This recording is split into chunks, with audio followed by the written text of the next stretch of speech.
Hi, this is Anita Amyana from Certifira Consulting Services. I'm the project management and agile trainer. In this video, we are going to study product backlog grooming. Yeah, let us get started. When we say product backlog grooming, that means we do the task of prioritization. Product backlog is one of the important artifact of our project, and product backlog is the document which contains list of all the requirements or all the functionality that we need to build in a product. So here you can see we can consider this as a product backlog. It has different requirements, which are some of which may be epics or a bigger user stories or a large user stories, and some of these may be smaller user stories. So what we actually do with these epics? The epics are the user stories which we need to break them down further into smaller user stories, so as to understand them in detail and so as to construct those user stories effectively.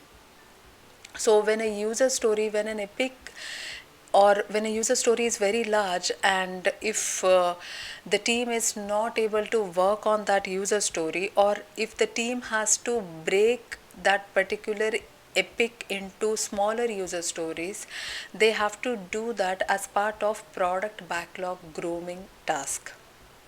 Product backlog grooming, it is actually carried out by product owner in collaboration with the scrum team or the team, but this activity is an important activity which needs to be carried out regularly.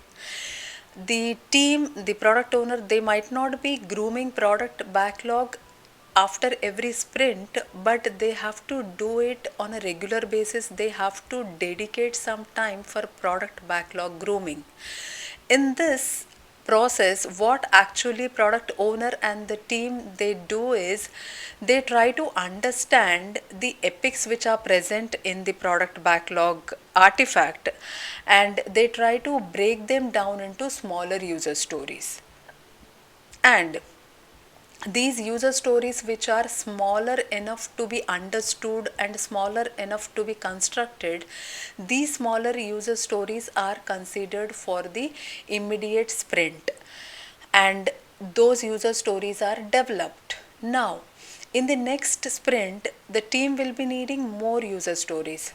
So in that case, as part of product backlog grooming, product owner and the team, they have to break down these bigger user stories or epics or the features into smaller user stories, and progressively the product owner and the team, they have to refine, because many a times it happens like there may not be detailed information available upfront in the beginning, and later on or progressively the more and more information will be available with regard to the functionality, with regard to the epics that we have defined in the product backlog document.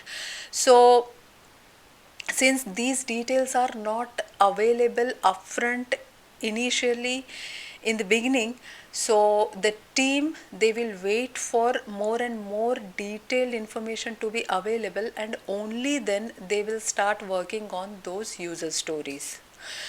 So the importance of product backlog grooming or prioritization is the team will be able to realize, or they will be able to understand that they have to deliver or they have to work on the user stories which are of most valuable for the customer, so that the team will be able to deliver more and more value as early as possible to the customer.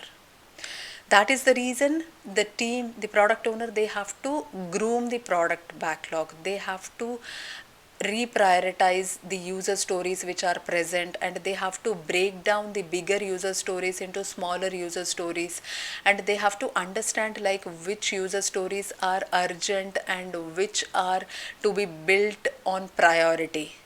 So these are the important aspects which are covered, which are addressed as part of product backlog grooming process. This is all about product backlog grooming.